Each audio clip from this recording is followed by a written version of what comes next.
ഓട്ടമത്സരം. കാട്ടിൽ എല്ലാ കൊല്ലവും ഒരു ഓട്ടമത്സരവും സമ്മാനദാനവും ഒക്കെ നടത്താറുണ്ട്. ആ കൊല്ലം പുൽത്തകിടിയിൽ ഏറ്റവും വേഗത്തിലോടുന്ന 2 പേർക്കുള്ള സമ്മാനം കൊടുത്തു. ഒന്നാമനായത് മുയലും രണ്ടാമത്തെ സമ്മാനം ഒച്ചിനുമായിരുന്നു. ഇത് ഒരു വിവാദമുണ്ടാക്കി. സൂര്യകാന്തിയായിരുന്നു ഒരു ജഡ്ജ്.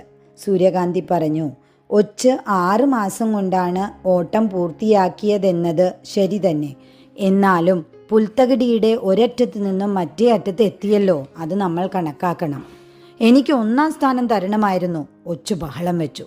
ഞാൻ എൻ്റെ ജീവിതം മുഴുവൻ ഓടിയിട്ടാണ് മത്സരം തീർത്തത്. മുയൽ ഓടുന്നത് അവന് പേടിയാകുമ്പോൾ മാത്രമല്ലേ.